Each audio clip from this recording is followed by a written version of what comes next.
નમસ્તે વિદ્યાર્થી મિત્રો, ઈ જ્ઞાન મેન્ટર યુટ્યુબ ચેનલમાં આપનું હાર્દિક સ્વાગત કરું છું. મિત્રો, આજે આપણે ધોરણ 5 અંગ્રેજી વિષયના નવા અભ્યાસક્રમ મુજબના યુનિટ 1 સ્માઇલ પ્લીઝના speaking and do it yourself વિભાગની આજે આપણે આ વિડીયોમાં ચર્ચા કરવાના છીએ. વિડીયો શરૂ કરતા પહેલા જો તમે ચેનલ પર નવા હો તો ચેનલને સબસ્ક્રાઇબ કરજો અને બાજુમાં રહેલ બેલ આઇકનને પ્રેસ કરજો કે જેથી કરીને મારા નવા આવનારા વિડીયોનું નોટિફિકેશન આપના સુધી પહોંચતું રહે. તો જોઈએ મિત્રો આજનો વિડીયો. અહીંયા વિદ્યાર્થી મિત્રો સ્પીકિંગ વિભાગમાં આપણને સૂચના આપેલી છે. Read the dialogues, make pairs and enact them, role play. અહીંયા વિદ્યાર્થી મિત્રો કેટલાક આપણને ડાયલોગ્સ આપેલા છે. એ ડાયલોગ્સનો આપણે અભ્યાસ કરવાનો છે અને આપણા ક્લાસરૂમમાં એટલે કે વર્ગખંડમાં 2 વિદ્યાર્થીઓ દ્વારા એને ભજવવાનો છે.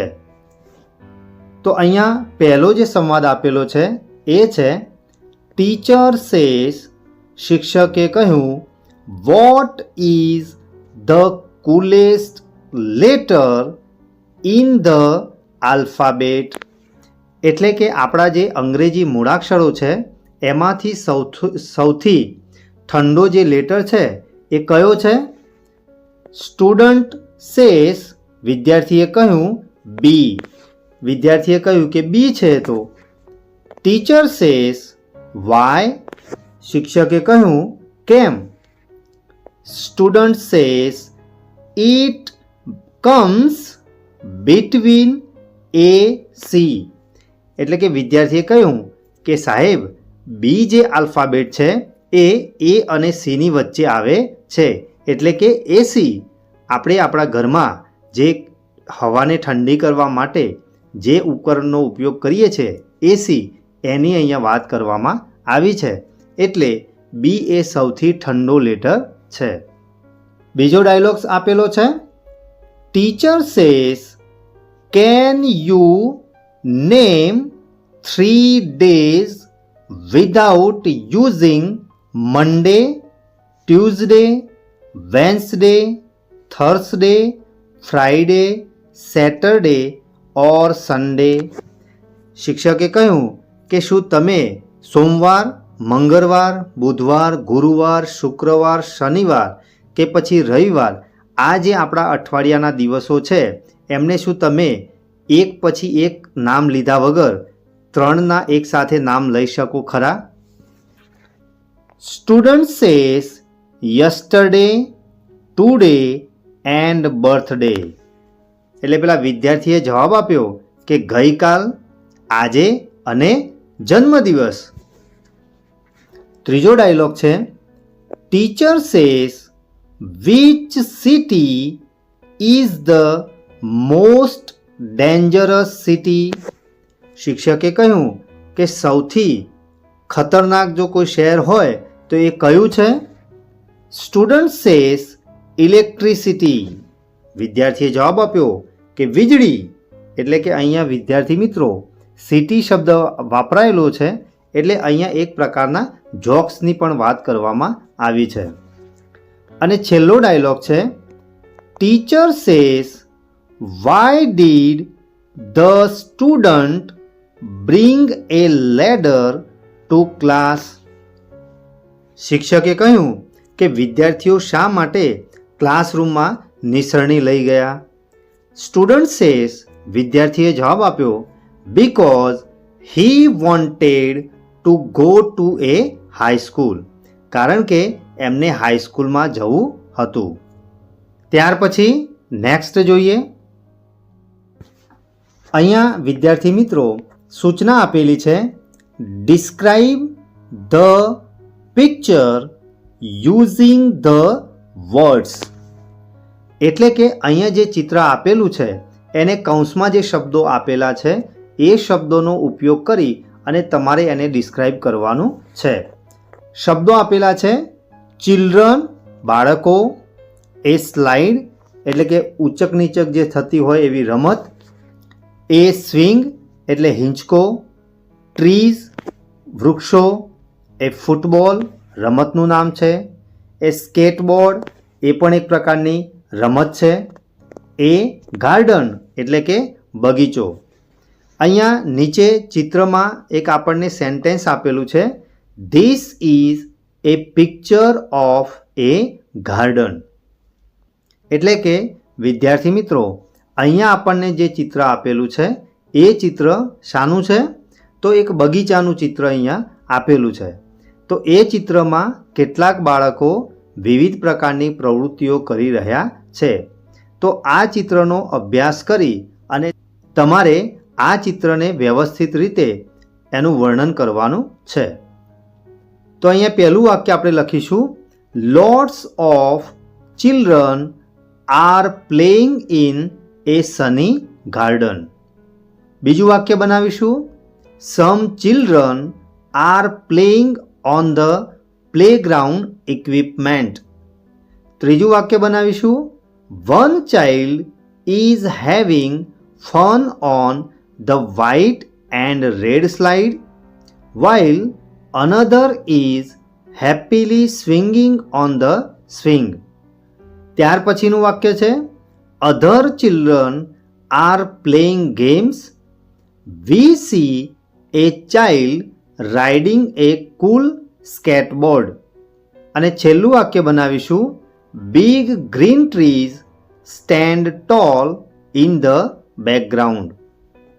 તો વિદ્યાર્થી મિત્રો, તમે પણ તમારી રીતે આ જે ચિત્ર આપેલું હતું એ ચિત્રના આધારે આ પ્રમાણે બીજા વાક્યો બનાવી શકો છો. ત્યાર પછી નેક્સ્ટ જોઈએ.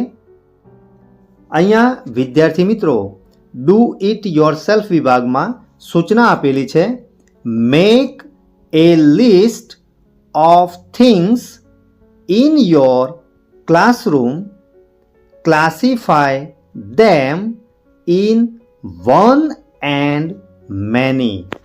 એટલે કે તમારા ક્લાસરૂમમાં જે કંઈ પણ વસ્તુઓ છે એનું એક લિસ્ટ બનાવવાનું છે અને તેને વન એટલે એક અને મેની એટલે ઘણા એ પ્રમાણે બે વિભાગમાં એનું વિભાજન કરવાનું છે. તો અહીંયા આપણે આ પ્રમાણે આપણા જે ક્લાસરૂમની અંદર જે વસ્તુઓ હોય છે એને આ પ્રમાણે આપણે અલગ અલગ તારવી શકીએ છીએ. તો અહીંયા પહેલી વસ્તુ છે એ બ્લેકબોર્ડ, ત્યાર પછી છે ડસ્ટર, એ ચોકસ્ટિક, એ ટેબલ, એ ચેર, એ કપબોર્ડ અને એ કેલેન્ડર. તો આ પ્રમાણે જે એક એક વસ્તુઓ છે એને આ પ્રમાણે મેં એક બાજુ લખેલી છે, એટલે કે વન જે વિભાગ છે એમાં મેં લખેલી છે. જ્યારે અહીંયા જે મેની વિભાગ છે એમાં આપણે શબ્દો લખેલા છે બેન્ચીસ, ત્યાર પછી બીજા નંબર પર છે સ્ટુડન્ટ્સ, ત્રીજા નંબર પર છે ચાર્ટ્સ, ચોથા નંબર પર છે વિન્ડોઝ, પાંચમા નંબર પર છે રૂમ્સ, ત્યાર પછી ચેર્સ અને છેલ્લે લખ્યું છે ટ્યુબલાઇટ્સ. તો વિદ્યાર્થી મિત્રો, તમારે તમારા ક્લાસરૂમમાં આ પ્રમાણેની જે કંઈ પણ વસ્તુઓ હોય એને એક અને ઘણા એમ બે પ્રકારના જૂથ પાડી અને એને અલગ અલગ રીતે આ રીતે ક્લાસિફાય કરવાનું છે. ત્યાર પછી નેક્સ્ટ જોઈએ. ત્યાર પછી બી વિભાગમાં આપણને સૂચના આપેલી છે, write a paragraph with the help of the picture and words. એટલે કે અહીંયા આપણને જે ચિત્ર આપેલું છે તે અને કૌંસમાં જે શબ્દો આપેલા છે તે એ બંનેની મદદથી આપણે એક સરસ મજાનો પેરેગ્રાફ લખવાનો છે. અહીંયા આપણને શબ્દો આપેલા છે, એ લેડી એટલે કે એક સ્ત્રી, એ બોય છોકરો, એ પ્લેન એટલે કે વિમાન, એ ગ્રીન કાર એટલે કે લીલા કલરની કાર છે, એ ટ્રેન, સમ યાર્ડ્સ, એ હેલિકોપ્ટર, એ બોસ, એ બ્રાઉન બર્ડ, એ સ્ક્વિરલ. તો આ પ્રમાણેના જે શબ્દો આપેલા છે તે અને અહીંયા આપણને જે સરસ મજાનું જે ચિત્ર આપેલું છે તે એ બંનેનો ઉપયોગ કરી અને આપણે એક સરસ મજાનો પેરેગ્રાફ લખવાનો છે.